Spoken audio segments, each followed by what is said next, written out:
Yo, what's happening? Welcome back to the XG Files. We're going to post this later on, but I thought, you know what? I think a lot of you lot are going to have a lot to say on this, aren't you? So we decided we're going to do it live. We'll do it live. We'll do it live because I want to hear what these have to say. Because I know they're going to have a lot of strong opinions. And I've actually been seeing in the United Grapevine, there's quite a divide in opinions, actually. Yeah, which is quite common. Explain the divide. I don't know, you got some people... I'm talking about, in terms of Maguire, I think it's kind of universally accepted within the fan base of United that he's not captain material. He's not been performing good enough. And I don't think there's I'm not sure there's too much of a silver lining for Harry Maguire unless you play a back three. I think Rangnick looks like he clearly prefers the tandem of Varane and Lindelof. Well, I don't know clearly about that yet. There was the leak, obviously, that he might. Then the very next game, he sort of proved the theory that he might by dropping him altogether, which it didn't happen. It's never happened to United. He's played almost every single game. I think he's almost broke records for consecutive appearances. Yes, he has. And a large part of that comes from the fact is when you're an £8 million signing, it's a bit of a heightened pressure from higher-ups that you do have to play him to get some sort of return in your investment anyway. Which is partly why when people do this argument of it's not Maguire's fault about his price tag and whatever, it still has to come into account because obviously, like anything, it's a business. You'd want to get some sort of return on your investment. You want, if you had an £80 million record signing as a centre-half, you'd want him to be a force. Of course. People criticise me for comparing him to Van Dijk because they were bought for similar amounts of money to have a similar kind of impact. One has and one didn't. They actually were. Let's have it right. We all hoped he would have the same sort of impact as Van Dijk had, and he didn't. Just didn't. And sometimes that happens. Transfers are. So when people talk about the academy, there's 97% of academy players don't play 1 minute, right? And I'd love to drill down into that even further and see out of that 97, what part of that 3% makes 50 appearances? Because now you're talking 0.00 something. Yes, you're exactly. Not the ones that get 1 or 2 Carabao Cup 5 minutes. No, that's so 97% is even skewed even more because if you really want to talk about who becomes a regular, I think you're talking 50 to 100 appearances before you're considered regular. I don't think less than that consider you a regular. So when you think about, I don't know what the fuck I'm talking about, right? There was a really important point I wanted to talk about. And I forgot it. Fucking hell, we're only about 2 minutes in. Now, you're referring to what you was talking about was the whole thing with somebody stepping on. I'm trying to think for you. I'm trying to jump inside your meter. Right. What was we talking about? Impact. Impact, right. So we all hoped he would have the same sort of impact as Van Dijk. I think that's fair to say. And he didn't. No, he didn't. And I don't know what we were talking about academy players for. I don't know. I'll have to rewatch it back and I'll probably go, that's what I was thinking. There's probably about. something very nuanced you were about to say, innit? I think it was. Yeah, probably. But, it is what it is. I'll sit here silently for 20 minutes and figure it out. Well, I'm not going to sit here in silence anyway. So, got a podcast to do, mate. But when I did a kind of equate, because people thought it was a false clearance, I don't think it is at all. Van Dijk was bought for 72 million from a Premier League club, Southampton. You've got Maguire that's brought in for 80 million, probably a little bit of English tax on that from Leicester. Oh, it definitely was. Yeah, the Premier League club. You would have wanted some sort of impact. And if I'm being fair, there were periods when Maguire's career earlier on at United, and probably towards the middle or so, where he did have a good run of games, and he did have periods where he did play well, and he was probably our best defender and he had good runs of form. But you haven't just seen that kind of elevation and that level of consistency that you wanted to see where he puts himself into that category of one of the best centre-halves in the world because we paid for what should be. Because that's what Van Dijk did. Van Dijk went and then become... It might seem unfair because it's like 1-on-1 and Van Dijk became pretty much the best centre-half in the world. Another point I was trying to make. Go on then. So obviously, transfers are 50-50. More or less. Yeah. So they've been scouted, you've seen them playing at top level, you've seen them playing men's football, and they're still 50-50. You're in the 0 point something percentage with your academy players. But I still think trying to make your own academy players, because they're free, essentially, I think it's still a better business model is to try and look for your own academy players and supplement with the big buys. But even if you're trying to supplement with the big buys, they can still go wrong. We've seen, under Sir Alex Ferguson, still have lots go wrong. I think there's been more wrong than right post Alex Ferguson. I think we've chased a certain brand of signing rather than the right signing. But I don't necessarily think that was the case with Harry Maguire. I think he was signed to do a certain job in a certain style of team, and I think he did that effectively. So did Wan-Bissaka, by the way, in his first season. But I think the football team's evolved, and he's been left behind. The problem is, from a political point of view, and from the way Manchester United is run, we don't get to just say, that was last season's shit, we need a new one, get rid of him. There's every chance he sticks around for another 5 years before he gets moved on. Like, even if Ralf, the hierarchy, and the new manager go, yeah, I agree, he's done. He's no longer the use to us that he was if we was a counter-attacking, out of possession-based team. We still won't get rid of him because United can't act quick enough. They're not decisive enough, and they're not able to move with the speed that you need to move to be able to capitalise on or fix those mistakes. Someone like Manchester City, they've made those mistakes in a transfer window. If you actually look at Pep Guardiola's transfer record, it's fucking horrendous.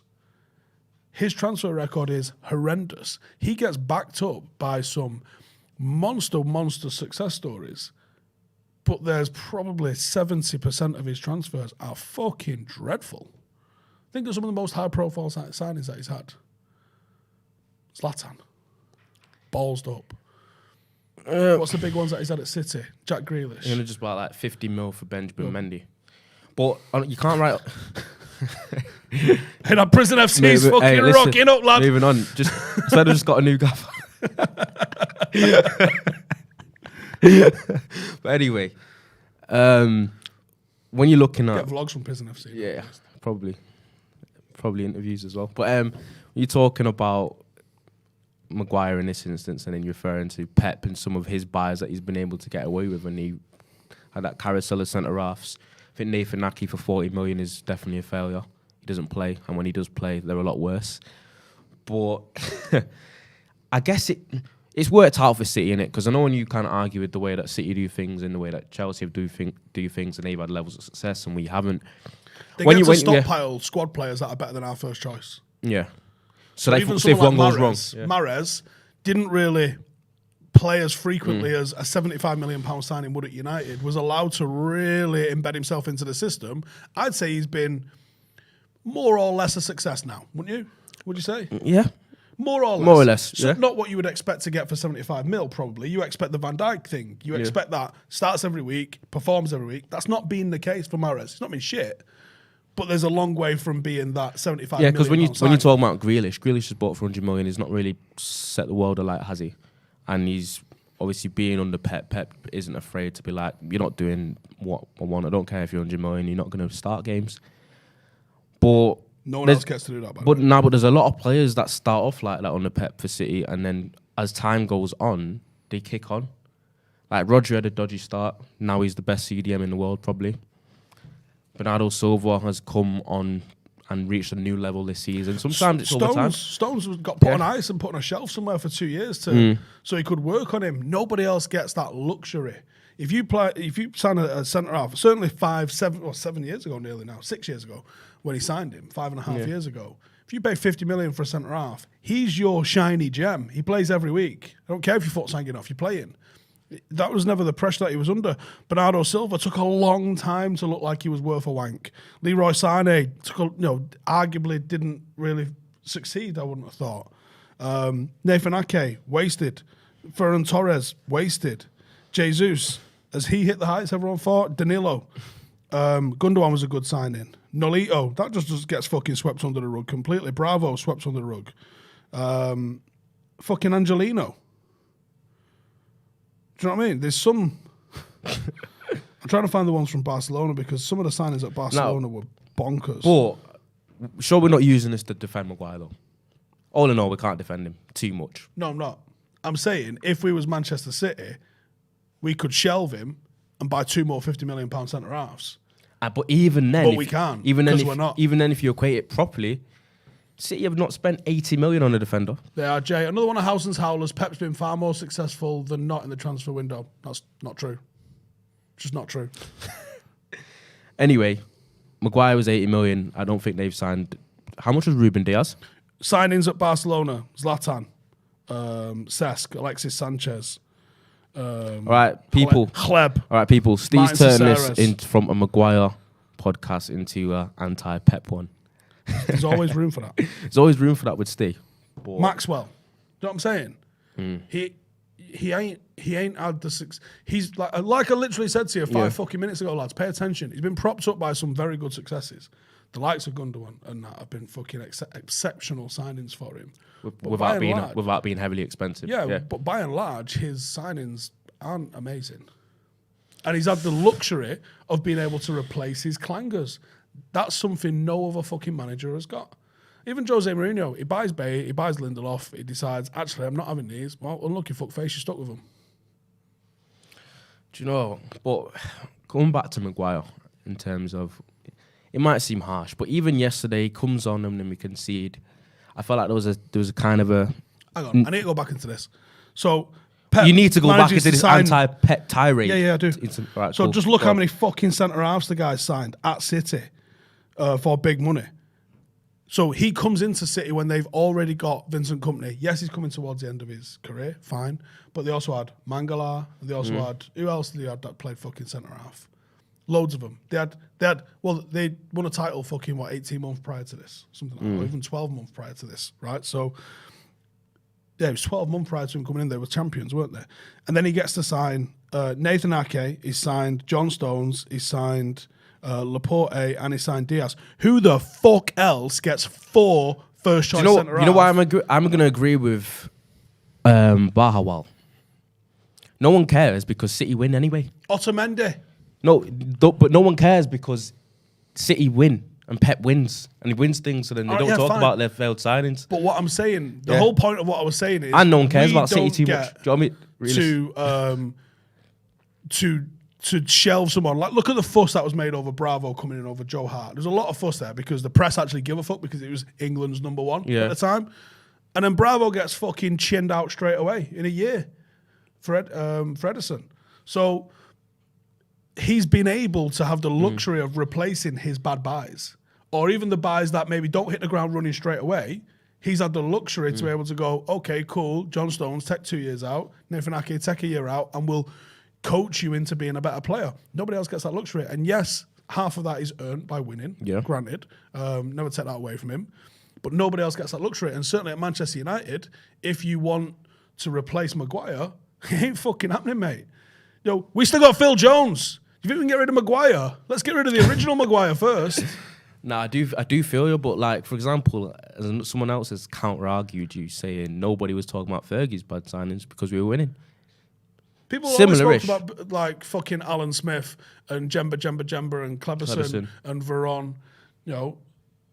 Most of Fergie's signings we were still winning. Success. We were still winning, though, innit? Yeah, but that little period, I remember distinctly people saying, Fergie's fucking lost it. Look who he's signing.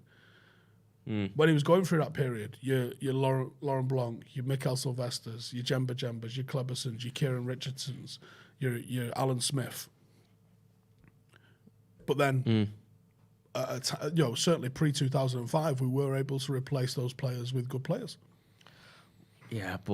All right, so your argument, the summary of the basis of your argument is, unfortunately, the way United are set up, Maguire was bought for 80 million, and unfortunately, we pretty much are stuck with him as it is because we can't shelve him for anywhere near the price tag we bought him for.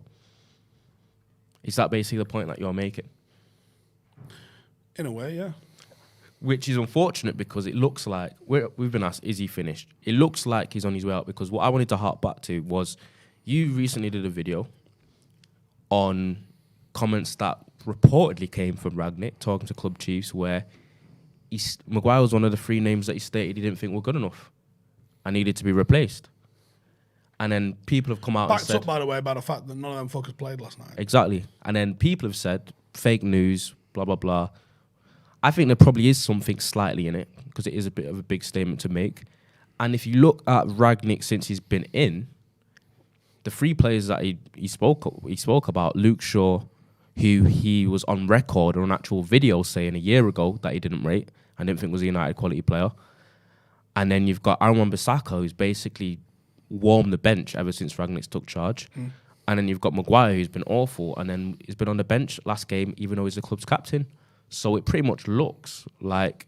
Even if someone was lying as a journalist, it's one of them that kind of will look like it comes true on the actions of what's going on. Yeah. And I can also believe that that's actually happened. Exactly, and I actually think United looked a little bit more, even more shaky yesterday when he came on. Agree. Someone in the comments says, Steve's dummy thinks Zakaria is a shit player. Bruh, shut the fuck up. I didn't say he was shit. What I said was, I don't think he's an upgrade on McTominay. And I also don't necessarily believe that you can directly translate performance in Bundesliga as a one-to-one exchange rate for performance in the Premier League, where it's a lot more intense. It's been proven quite often, that, isn't it? Yeah, that the exchange rate to Bundesliga is not one-to-one. It's not great, and I think the only one that's correlated quite well was Aubameyang, that's it. But no, here's my point, right? He's available for 6 million. You're only seeing him linked with United. Someone was like, "Oh, AC Milan are interested in him." Yeah, if Kessie goes, but like, is he a replacement? No, not really. United need to be looking at someone like a Kessie, like a Tumeme, like an Ndidi. They need to be looking at that caliber of player. Someone that you can sit in a pub and argue, now he's world class, or he's gonna be world class. Yeah. No one in the right mind. You've not heard me say Zakaria's shit. You've heard me say he ain't good enough. There's a difference. Learn the difference. I don't think he's good enough. I actually don't think he's that much of an upgrade on McTominay. I think he's more positionally aware as a number 6. Outside of that, no. And here's the other thing. Someone was like, it's only 6 million. Where's the risk? The risk is Manchester United will get one defensive midfielder signing. And if you sign him, this is the whole point I've been talking about with the Glazers. Yeah. If you sign him, they've gone mentally, they've got the defensive midfielder. You think they're going to sign him and Ndidi? You're off your fucking napper if you think that's going to be the case. It'll be him and then go fuck yourself. Oh, we've just signed you a defensive mid, basically. Is what they're going to say. And obviously, with him being 6 million, it's kind of worrying. I know he's had a bit of contract issue, but there's meant to be some major issues with his durability as well. Apparently, I think last 6 seasons, he's never played like more than 30-ish games or something along the lines. Correct me if I'm wrong, but he's meant to be quite injury-prone as well, which isn't great. And that's definitely something that people need to look at. Same guy says, Liverpool and Arsenal are interested. Learn the facts before you speak. Oh, sorry. Where was that, in 90th minute and goal? McTominay is a box-to-box, not a DM. You're making false equivalences here. I never said McTominay is a number 6, but I also said he's not an upgrade on him. And I said he's probably got a bit more positional awareness as a 6. That's it, mate. He ain't a massive upgrade on him. Are you his fucking dad or something? What the fuck's these comments about, man? Not saying there we could have the best scouting system in the world and it will be strangled by our owners and CEO. I'm hoping that changes with Arnold taking over from Woo-Wah. Yeah, hopefully. Time will tell. Makor says, how about we go all out for De Bruyne? Here's the other thing listen, as well. It's FIFA 22 career mode, doing it? Manager mode. Here's for the some other of these. thing, man. When you're as loaded as City are, that's the pressure's off for you to sell players.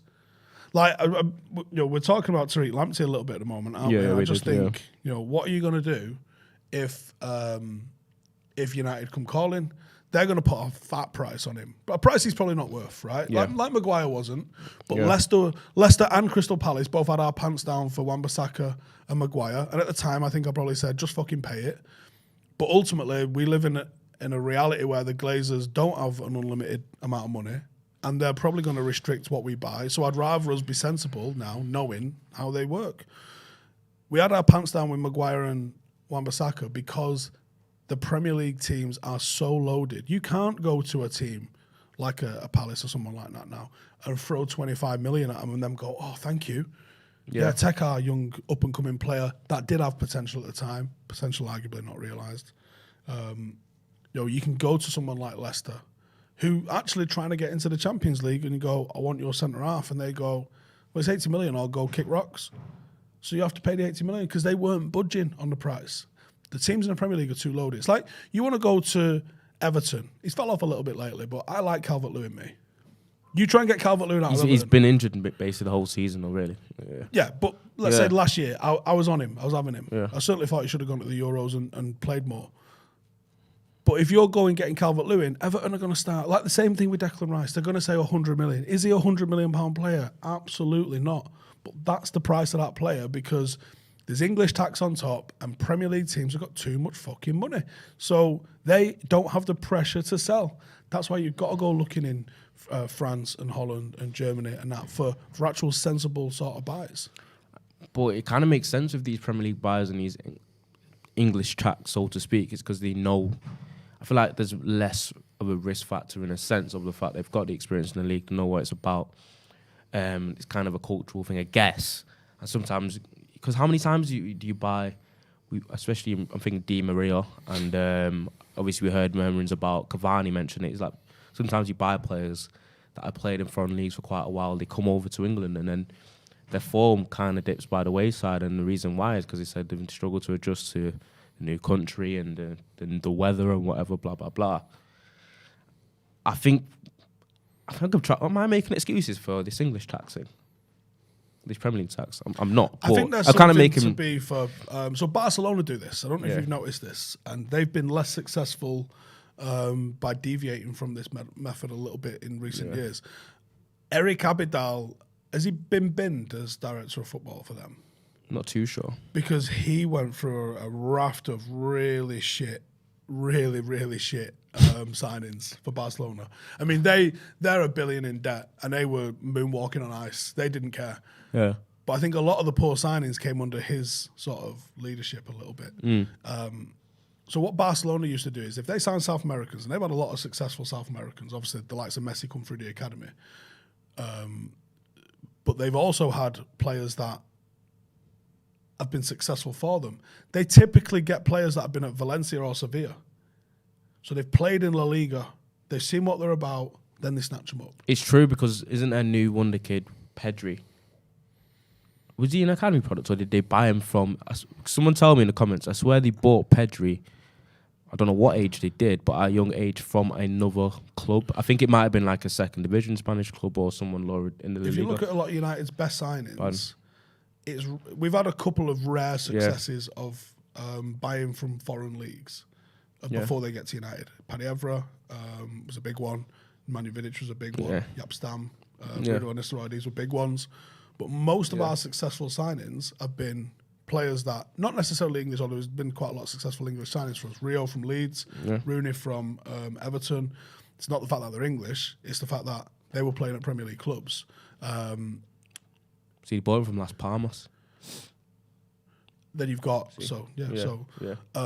you've got Michael Carrick coming from Tottenham, Eric Cantona from Leeds, Brian Robson from West Brom, Roy Keane from Nottingham Forest. A lot of the most successful transfers that we had were players that we knew were adapted to the league. So whenever you make a transfer, you have got the danger of settling in. You've got the danger of the language. You've got the danger of adapting to life in a new country, not just for you, but for your family. And if you bring someone from Birmingham or London or Newcastle, regardless of their nationality, you can still sign someone, even someone like Berbatov, more likely to adapt when he's lived in his country already. Already knows how to drive here, already has a UK phone number, all of these sorts of things. His kids are maybe already in the school system over here. So it's not necessarily, only by English players. I don't think the English fucking national team's good enough to really be dipping into either way.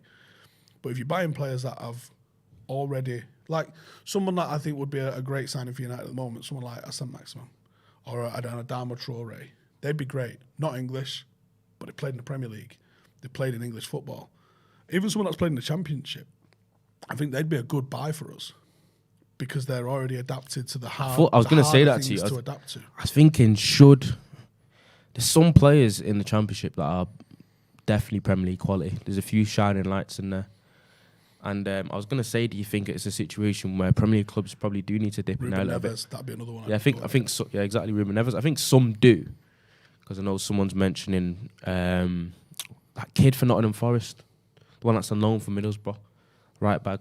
Oh, yeah. Is he Spence or something along them lines? The one that's on loan from Middlesbrough, and people are wondering why is someone so good, because he pocketed Martinelli and he was a danger down the right side against Arsenal. He looked like really promising. He looked better than Wan-Bissaka. And they said apparently their right wing back's better than him. So that's how you know there's some serious talent in the Championship. It's a sick league, mate. I've said it for ages. I absolutely adore the Championship. I think it's an absolute sick league. I mentioned on a video, can't remember what it was. It might have been after the game on Saturday, and I was saying, like, if someone goes, Steve, you can have a job at United. Yeah. And I go, right, okay, I want to be in charge of that sort of development from academy to first team. The job that Nicky Butt was meant to kind of be doing before he quit. So if you go, right, okay, I need to transition this crop of United youngsters, let's say your Mabrys and Fernandez and players like that, I need them ready for the first team, Steve. Okay, cool. Well, the jump from under 18s, certainly via the under 23s, is far too big, right? You ain't going to do it. If you got to go 18s, 23s, first team, fuck off, get out of it. You're not going to do it. So what we're going to do, I'm going to go take you to Portugal. I'm going to get a link up with Boa Vista, someone like that in Portugal. You know, not one of the big four. And we're going to go and do the same, like an Utrecht, something like that in Eredivisie, right? Yeah. Why? Technical leagues. You play in top flight football. It's real. There's people got real money at stake. There's big transfers, big signings, good players come through those leagues. But it's an easier step into than the Premier League or Serie A or even Bundesliga. Although Bundesliga, I think, is quite an easy one to step into for a lot of players. But we're going to go there. So if you're not your wonder kids, but you could be first team player sort of level, we're going to step into the Dutch league or we're going to step into the Portuguese league. You're going to do a full season. You're going to prove you've got the flexibility, tenacity, durability to last a full season of adult men's football, playing Wednesday, Saturday, or Thursday, Sunday, whatever. That's how it is in them leagues. So you're going to prove to us you've got the durability and the focus to be able to do that for a year, because fucking kids football, you might play 15 These things that you're talking about is literally how they value. Because when we're talking about signings, we're talking about the value from Premier League to Championship or whatever. In a way, Premier League kind of separates itself from the Championship, League 1 and League 2. Championship, League 2 and League 1 have their own little talent pool of transfers in between the leagues. That happens quite often. Players going down, players going up. And like how you described, that's how the thought process behind a lot of club officials that are looking for players within the clubs. It's how many games has he played at the level, like what you said. Because I know, because got friends that play. Exact journey. Yeah, so if I'm a 21-year-old that's played 60 Championship games, and my ceiling probably is a little bit lower than this 22-year-old that's had a really good run of form for 6 months and he plays for a team in League 1, they're going to favour the player that, even though he might be older or younger, that's played more games within the league. Evidence. You proved it. You can do it. Nah, exactly. Yeah, so someone, let's say like some examples, someone like a Callum Gribbin, never really broke through into the first team at Manchester United, should have and did have a lot of hype around him. Yeah. Where's he now compared to, say, Brandon Williams, who had zero hype around him? But Brandon managed to get himself into the first team, played week in, week out, now he's gone on loan. He's playing semi-regularly now, still in the Premier League. The thing is getting those games under your belt, getting that record, getting those boxes ticked. It's not about hype, it's not about this, it's about proof. So I'd say, right, you're going to Holland, you're going to Portugal, you're going with 2 or 3 other United players, you're going to live in an apartment together, you're going to be accountable to each other, you're going to learn how to wash your clothes, you're going to learn how to commute, you're going to learn how to live as a fucking adult in society away from Manchester. So you're living in, wherever you're living in Holland, wherever you're living in Portugal, jobs are good one. Yep. Your second season, so I'm going to let you treat it as your first year pro, second year pro under 18s. I'm going to treat it as third and fourth year. So year 1, you need to get games under your belt in the under 18s. You need to try and take that guy's spot who's the year above you. Year 2, you need to be dominant. You got to be dominant in games. If you ain't dominant in games, you ain't going to do it. You're a second year under 18s. You bet to be dominant if you're playing for United. Year 3, you're going to Portugal or Holland, and you're going to play 35 games, 36 games. You're going to play every week. And you're going to prove to us you've got the durability to do that. Year 4, come on down to the Championship. Let's get you in Blackburn or a Luton or a Middlesbrough or a Derby or somewhere like that, and you are playing twice a week, and it's 100 mile an hour, and it's going to be people that are straight out of the Prem, so it's going to be quality, and there's people that are coming up from League One, and they're going to be hard, and if you can cope and prove what you've got in both of those leagues, bosh, you might be able to play for Manchester United one day, or at least might be able to play in the Premier League one day. Seemingly, though, for the large part, you got to be. I know there's a lot of luck involved. The opportunity comes and you take it, like kind of like how Elanga has. But sometimes you've generally got to be a bit of a wonder kid, like Greenwood was, or Rashford was at the time. Maybe even Danny Welbeck. I remember Danny Welbeck being known as by far the best player at every age group that he was. He was a United academy product. That's kind of level you got to be to even have a sniff. Never mind have a long career at the club. That's why, obviously, the likes of Class 92 is so much of an aberration. It's like a bit of an anomaly, innit? Like, it's something that it's hard to replicate, and it's especially now when if United and big clubs have such finances that if you're good, probably good enough to be a squad player at United, United have obviously the financial power to go out into the transfer window and buy someone for 30 million that's just going to automatically play ahead of you. Because, you know what, it's kind of wrong, but for example, a £30 million transfer is an investment from the club. So they're going to play. And they're going to take precedent before an academy product that didn't cost them anything. Yeah. And that's how, unfortunately, how it is like. And I think that's a large reason why Greenwood is quite often the first person to be subbed. And he always has been for the past 18 months. You know, when you always see Greenwood being subbed off first by Ollie and even under Rangnick for a short while. And I think it's because it's easy to scapegoat these young players that are academy products that can't really say anything. They're not. Do you know what I mean? I think that's where it kind of comes from. There's also got to be a desire to play. We signed somebody for Paddock FC last night, sort of officially. It's our first ex-United player that played in the reserves. We had quite a few players that have played under 16s and below. Eddie, obviously. We're going to do a meet the team with Eddie. Eddie's got some sick pictures, him with like McTominay and players like that. He played with McTominay and Rashford coming through. Yeah. But we've signed Aaron Burns. Aaron Burns got nearly 250 goals in non-league.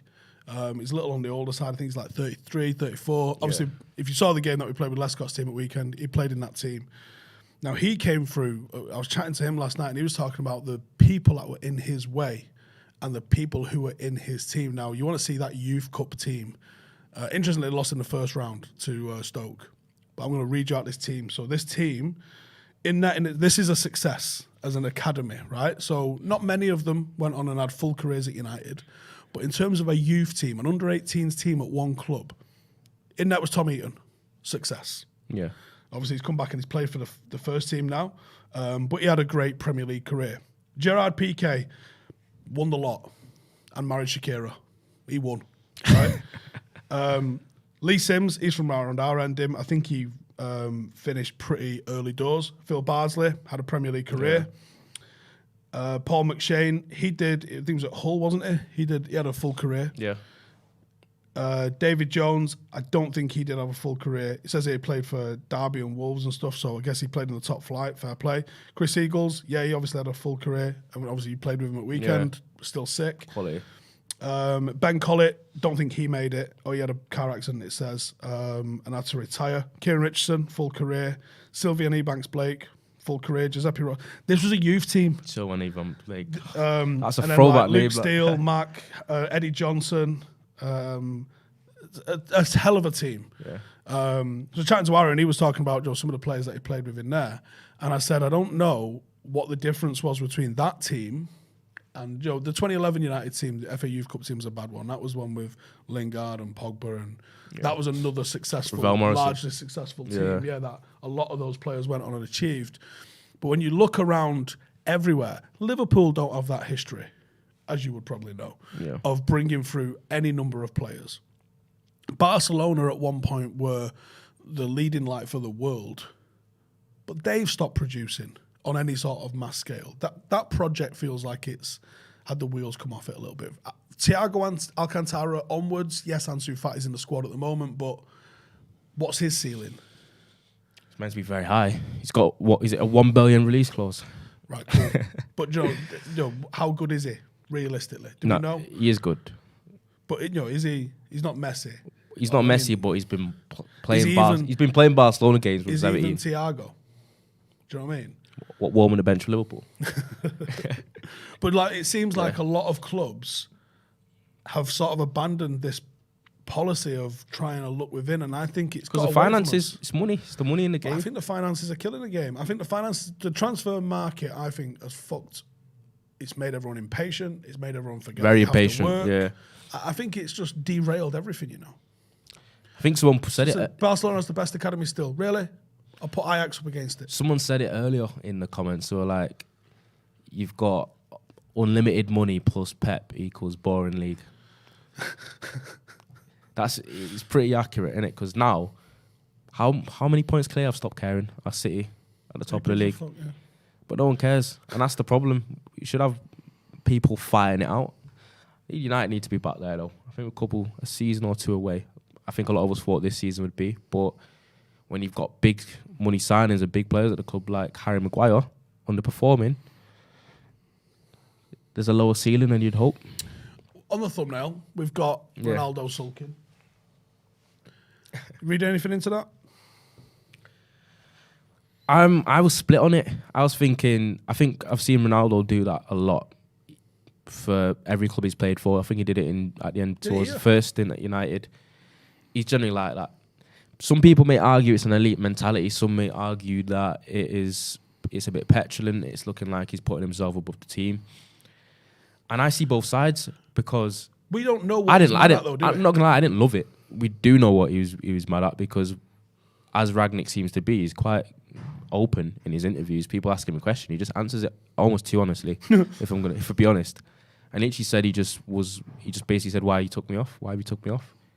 Even though they're 2-0 up, cruising, he was still moaning when Rashford scored. It seemed, and it's one of them where I know Ronaldo. He's got this kind of mentality where he wants to score, he wants the limelight. He's that kind of player, but the team needs to come first. The team was winning. If there was a tighter game, I'd kind of more understand it, but I didn't exactly like it. You know why? He's earned a little bit more leeway. It's Cristiano Ronaldo. Arguably the GOAT, alongside the little man in PSG that's not doing well at the moment. But anyway, so he's got a little bit more leeway. But I feel like there's other players that wouldn't be able to get away with what Ronaldo got away with in terms of basically seeing his arse about being taken off with 20 minutes to go when we've got an important big game against West Ham on Saturday that is going to be starting, and we're 2-0 up at Brentford away. I just didn't think it was necessary, especially when it's kind of a sequence of events now, because he's shown us a little bit of petulance throughout the season, storming down the tunnel, little stuff he said. But Rio said he did that when United used to win now. He said that's just him. And I think there has to be a frame of, is that just him? But you said something before we went on air. Martial and Pogba don't get away with that. No, they don't. Yeah, Martial and Pogba don't get away with that. I also don't think they've got anywhere near the money in the bank Ronaldo does. Yeah, I did say literally and figuratively. No, I do agree. I think you got earning stripes in it. Obviously, nothing. When I'm saying one would get away, one wouldn't, that's kind of arguing about fairness, and I don't think fair. I always say it. Fair doesn't really. It doesn't exist in anything. So I wouldn't go get too dramatic about it. I think it's one for the media to kind of run with, but it shows that he cares, which we know he does. He wants to perform. He probably wasn't. I think a lot of the frustration was he probably weren't too happy with his own performance. He had a great part to play in Greenwood's goal, that chest to Bruno, but I think he knew he didn't play too amazing, and I think he's a type that kind of has a really high standard of himself, and he wanted to get on the score sheet, especially when he saw that the game was getting more stretched and he might have had a chance to score. Yeah, because he's all about productivity, isn't he? Right, listen, I need to talk to you about balls. You always have to talk to me about balls. I know, but today I have to talk to you about balls, because as you know, we are extremely fortunate to be the only podcast in the world ever that is sponsored by Manscaped. So we're going to do a read for them, and we're going to talk to the good people at home watching about balls. So, Happy New Year from our friends over at Manscaped. The ball has officially dropped on New Year. It's 3 weeks ago. Are we still talking about New Year? I guess we are. I'm sure all your your resolutions have gone absolutely tits up by now, but don't worry about it because Manscaped is bringing sexy back and they're going to up your game with Manscaped's Performance Package 4.0. There's 4 million men worldwide who trust Manscaped, and I can confirm to you right now that all of those people bought them through watching the XG Files, every single one of them, because we are the only podcast in the world sponsored by Manscaped, and I'll have no other competition in there. You can go to manscaped.com and you can use the XG20 code and you can get 20% off and free shipping. New year, new you, and I mean... New you means no pubes. That's what it means. Smooth, like a newborn hamster. Right? So, it's time to ramp up the exercise, it's time to ramp up the grooming, and it's time to ramp up the getting your balls tidy. That's what it's all about. Let me know in the comments if you've been smashing it on your weight loss fitness journey. Let me know how it's going. I dropped 30 pounds. I'm about 27 pound dropped at the moment. I had my booster shot last week for the old Rona, which knocked me for sideways a little bit. So I've had a bit of time off while I just get over that. I was actually dumb over the weekend with that, but I'm not going to make this a thing before you start. Each to their own. Listen, you know what Manscaped's all about by now. We've told you enough. You've got anti-nick technology, you've got ball toner, you've got crop preserver, you've got all sorts of little extra goodies. It's not just a ball bag shaver. There's more to it than that. And you can get 20% off and free shipping. Just go get it. Get it in the mixer. Link in the description. Excuse me. And let me know what you're doing now. You fitness. Everything's there. Manscaped.com. 20% off. Do it. I'll time you. Mike Kenny says, I've dropped 10 stone and now it's slowed down. Have you dumped your missus? Everything's done to Ronaldo's bobbing head is making me dizzy. Have they sitting going like this? Have they only just noticed this? When I sit down for a long time, I start shaking my legs. And what's my current weight? I am 262.3. Someone tell me what's up with me. Trying to just get under that into the 250s. It's been a struggle doing that. Anti-nick my ass. Okay. I lost 100 pound in the last 4 years, says Gucci Sensei. 30 in the last year, the leanest and most jacked I've ever been. Well played, my mate. Good one. Having my third shot tomorrow, says Peter Jackson. 12 stone 20 years ago. Restless leg syndrome. That was a long time ago, that was. Is that an actual thing, restless leg syndrome, or is he having me on? I think it probably is. Would I go back to MMA training? It's actually on the planner to do, but I think I'm not as fit as I was hoping to be. So I don't know how much you'd realise. Wrestling is about as hard a physical activity as I've ever done. Obviously, I played rugby league to a high level. I was in the army. Wrestling trumps all of them for how much it takes out of you. Absolutely cleans you out. And even MMA, like just sparring, doing striking training, ain't got shit on grappling. Grappling just wipes you out. I want to get back to grappling, but I haven't even got the remnants of a gas tank, let alone a full one at the moment. So I got to get a gas tank in me. You need cardio minutes. You need to be able to fight someone. There's no point starting grappling with someone because you will literally last less than 1 minute. It ain't good for the guy I'm rolling with, and it ain't good for me. So you got to build a gas tank before going. And I know people will go, well, just fucking get your fitness by going. You can't. And some people say you can, but you can't. And you're a massive mind over matter guy. Yeah. Scary you. Yeah, so I can force myself to do it. But when I say I am dead after a round, like I can go roll with Cam that we've had on. We had him on the Fighting Out of Manchester podcast, the Chunky Turk. He is one scary looking man, right? I've never rolled with Cam. I can imagine how much of a fucking nightmare that is because he's lean and he's probably in like 15, 16 stone sort of territory. About 6'1", 6'2", and he's just ripped, jacked, angry, and very, very good at grappling. That's not going to be a fun time for me. And he's in your weight class. Yeah. And he's doing it every day. So the Take class to the ground, I mate. go to, luckily I get to go to the pro class. So I'll be going with Mokev, I'll be going with Brendan and stuff like that. Yeah. Being strong carries me over where my skill level does not compare to those guys. But even then, I have to have some remnants of a gas tank. You fucking try and get a grip of that little fucker, Mokayev, right? He's fighting on UFC London as well in a couple of months. You try and get a grip of him, and he's just too quick, too slick, too skillful. And even... He's a lot smaller than you, though. Yeah, he's probably half my weight. My size advantage just disintegrates when you've got someone as high level as he is. I was going to say that. You know, when they talk about the kind of weight class thing, obviously you with minimal to no experience in MMA going against someone elite but less than half your weight. Sorry, someone's just said, get yourself rolling with Ali Arish. Where's that comment just gone? The absolute monster. Me and Brendan used to train with Ali Arish. He is a fucking monster. He's unbelievable. He absolutely wet blanket you, but there's nothing you can do about it. I wouldn't do any kind of sport, boxing, wrestling, MMA, anything where I can get hurt. And you're basically expecting to get hurt. You know, I've seen some of the injuries, like facial injuries, and thinking, I can't walk out knowing a man's just done that to me and be able to sleep easily. That's your ego talking. Do you know what I mean? And sometimes you just got to put that aside, realise that there's a lot of fun to be had when you forget about that. And there's a hell of a lot of fun. Someone mentioned, am I going to UFC London? Yes, Markev's actually sorted me out a backstage pass, the absolute little legend. So I'm thinking of taking my dad for his birthday. My elite athletic sport is now darts, says Notch. Darts have some characters, don't it? That's all I know about it. Kassam says, new prospect talent, Mohammed making his debut for UFC. I think the Fight Disciples podcast have made him their one to watch, and I think one of them might have even said early 2023 expect him to be in a title fight, and I would think so.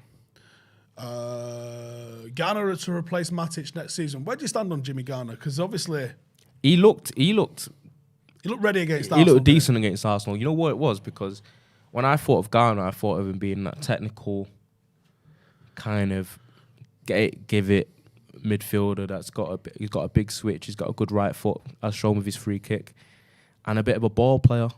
He showed other sides to his game that I didn't really know he had against Arsenal. He had good mobility, he got about the pitch, he could dribble a little bit. He looked like he had pretty much all the tools, and he played a little higher up. And he's definitely aggressive.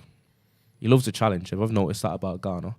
I was quite impressed with him, especially when we heard about all the great stuff that he'd done in his first stint at Nottingham Forest and loan, when he was literally their best player.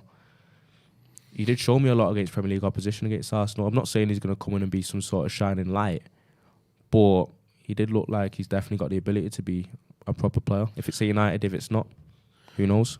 Levitt's an interesting one. There's a couple of comments there talking about Levitt. I think technical vision-wise, Dylan Levitt's vision's unmatched, I would say. I worry about his physicality, though. He could, if he plays for a possession-based team, he could Jorginho it. Where Jorginho's not what? Hope he's better than Jorginho. But you know what I'm saying, though, don't you? Jorginho, you're not saying he's physical, are you? Nah, he's not physical at all. But he still gets away with it. It's why he doesn't play against physical teams. But that's what I see Dylan Levitt being, and I think he could be an elite player. Absolutely, I think he could play anywhere. And I think if he, I mean, I don't know if he could play in Spain, but like I think he'd probably be. I don't know if there's loads of people that are already like him in Spain, but I feel like he'd be appreciated more there. Okay. Someone's asked what the best chippy in Manchester is. Hip hop chip shop. Battered cod, Fallowfield. Yeah. You put it up against have you been? Chip shop. Sensational. Absolutely sensational. Great place. Great portions. Great price. He's in jail at the moment, so it's not. What's the deal with guys like Hannibal? How does Matter still have a spot over us? Honestly, there's so many players, isn't there, that someone needs to sit down, put an arm on the shoulder and be like, listen, why don't you fuck off? Why Matter? Yeah. Well, Matter just loves it, innit? He just loves chilling, innit? I actually think Juan Matter's... I know he's got some personal roots around Manchester, which I think he wants to sort of cement. I don't know. His family and stuff around here. Whether that means he's going to stick around and all that, I don't know. But I think that it's time for you to move into coaching or to whatever. Lingard to Newcastle. They're not having it, are they, for now? Nah, apparently not. I don't... It's weird, though, because Ragnick's clearly not having Lingard. So... I don't understand why we're like, yeah, you can all go. We're not going there. We're not going there. Yeah, it's like United are really desperate to get rid of players, but are so particular in where they're actually going. Because they definitely didn't want Lingard going Tottenham, because that was a possibility. Newcastle aren't a threat, so I thought Newcastle, yeah. It's an interesting angle. We're getting quite a lot of MMA questions in here today. Where's the best place in Manny? Don't call it Manny for starters. To train as a heavyweight prospect. We've got ASW, which obviously you'll see Brendan down there. You'll see Mokaev down there. I'm not 100% sure where Kane and Lerone Murphy train. You got Manchester top team in Ashton, which looks like it's just fucking churning fighters out. That's Brad Pickett is kind of running that. You know, UFC fighter Brad Pickett. There are a lot of MMA gyms in Manchester. Just come to Manchester, Google where can I train, and I would say wherever you are going to get the most heavyweight training. I know there's a lot of heavyweights at ASW, so yeah. Lerone Murphy's Manchester top team. There you go. I didn't realise that's where he was as well. So you've already got UFC level fighters in there, and Manchester top team is massive. They've got like a warehouse, so it might be going working out there if you're a heavyweight. Or do what fucking. Is he chatting? Is he waffling there? Or do what Brendan does. Matthew West. And just. All right, Newcastle put in a second bid, just gone for a permanent deal. Check Twitter. I will check Twitter. I would say go and do what Brendan does is an option as well, where you just go and like fucking live in the States. And Kane's Manchester top team as well. Apparently, there you go. So yeah, I knew they were mates. I thought they trained together. I wasn't sure if it was top team or not. But yeah, I mean, Brendan's got a big season ahead of him in PFL. He signed a contract, I think, last week or the week before. So he's going to be going checking out what's going on. But I think you got to keep an eye on Brendan. I think he could be walking away with that $1 million check. Listen. He's buying the Milky Bars that night. If we go out, I'll take that. That's what I'm saying. That's mouthwater and stuff. Luke Edwards Telegraph on Twitter. On Matter, having him around for moral support just shows why we are. Yeah. Moral support FC. David Silva couldn't play in their team and they sent him. Yeah. That's the difference. Not enough ruthless at United. The mentality is just all fucking wrong. I think it sort of. Someone said Conrad Lima. What about Komayev? I think you mean Mokayev. That's who I was talking about. My mate. He came down to watch us play De La Salle, you know. Yeah. Did he? Yeah. Just fucking stood off in the corner and then was like, he comes over to me and he's like, got quite a heavy accent. He's like, why is everyone fucking kicking off? You want me to kick off? And I was like, what's mad is there is probably, so Mokayev's record's like 28-0, I think, as an amateur. Yeah. I think he's like 6 or 7-0 as a pro. He's undefeated. He's probably like the hardest 9-stone man in the world. I think that's like a statement I can actually say. And I'm thinking, you just fucking, he's here in a puffer jacket and a woolly hat because it's freezing. It's December, innit, in Manchester. And he's here just like chilling at the side of the pitch and he's like, should we fucking like steam in there and get off or what? And I'm like, if anybody knew.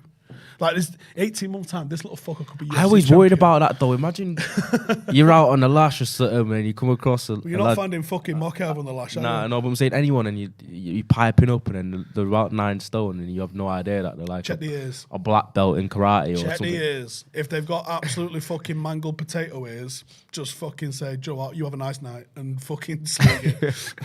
Yeah, Mokayev's ears are a fucking absolute crumble. Yeah, undefeated. Yeah, it's Mokayev, not Komayev. Yeah, it's Mokayev. It's like it's been reported quite a bit though. Is there a few people saying it? Lingard stuff. Is it? Send Mokayev to meet Maguire. So Mokayev, he actually got his shit. I don't know if you saw this. So he's from Dagestan, right? I think he's got connections in Ukraine and stuff like that. So Zinchenko had invited him to come into his box. Okay. So he's fucking posing with a photograph and Zinchenko's giving him a shirt, hasn't he? So he's posing with a fucking City shirt. But I've had a word. And he's a United fan. We don't do that. Come to Manchester, and I'm like, listen. And he's like, he's my mate. He's like, yeah, not quite fully conversant with Manchester. It's like them NBA players, like James Harden. I think he's wore pretty much every kit. He's wore a Liverpool kit. He's wore a Chelsea kit. He's come to United for a tour. These internationals that don't know much about football come over, have no allegiances whatsoever. Yeah, Mokayev at one point was saying. Because he obviously was a refugee, so it was like Manchester helped save my life, essentially. Came over from Dagestan, struggled with the language, all that sort of stuff. He's now got full UK citizenship. He stopped tweeting Priti Patel giving a shit because he was doing that for a long time. But he's full naturalised citizen now at the moment. But he was like, look, I fucking can't thank Manchester enough, so I'm going to support United and City. And I'm like, listen, it don't fucking work like that. You're going to have to pick one. So he went with United. I was like, right, fair play. As he should. I think it was me and Brendan that fucking bullied him into it. Because Brendan's a red as well, obviously, in this. So I think we fucking bullied him into it a little bit. How do we meet Mokayev? Just through Brendan. You know, it's a very, very small MMA community in Manchester. But everyone knows everyone. It's a very, very small community. You know when you say K-Town, you see Donut FC. I remember, gotta get it right. You gotta say Ring Donut FC because some donuts don't have a hole in the middle. Yeah, something like them. Some of them have a filling in it, like a dream custard cake one, jam one. Gotta say Ring Donut FC. But anyway, I think we're gonna wrap it up for today. Make sure to go and check out. Listen, I know you fucked up and you ain't bought someone a present that you was meant to buy a present, right? If you're being honest with yourself, you have, haven't you? Right? Let's be honest. So why not get the gentleman in your life Manscaped? Or why don't you go and buy 15 of them and stack them up in a corner of a room, and when someone comes in and goes, "Oh, you forgot about bloody Blah's birthday," you go, "No, I ain't. Manscaped. Got my ball trimmer." Yeah. Probably a stupid question, but do I rate part of the body? No idea who you're talking about. I would love to see him fight Brendan one day. I don't think it'll ever happen, though. I'll just leave it at that. Anyway, cheers for tuning in. So, cheers to Ronaldo. Is Maguire finished? I think he could be, but I think we'll struggle to shift him, I think is the answer to that one. Well, we'll have Could to be wait here and for see. another 6 years after he's been finished. We'll have to wait and see. Right, nice one. Cheers for that. Cheers for tuning in. We will have, I think I'm doing a transfer talk tomorrow morning, and we're also going to have a preview. So check that out. And if you want to support the channel, then check out the Patreon. Like on the video. Did you win last week or the other week in the rundown? Yeah, I did. I was always going to win. Ronaldo and Stu won. Oh, yeah, the girls were fucking paralytic. That was why. One of the green and gold shirts expected to be shipped. They're supposed to be with us. They're not here with us yet. Let me tell you now, the rundown is beyond elite content. I was actually surprised. Yeah. So if you want to support the channel, go check out Patreon. We've got exclusive videos on there, like the rundown, and you won't believe how fucking drunk some of those humans are on there. It's insane. But cheers for tuning in. See you in the next one.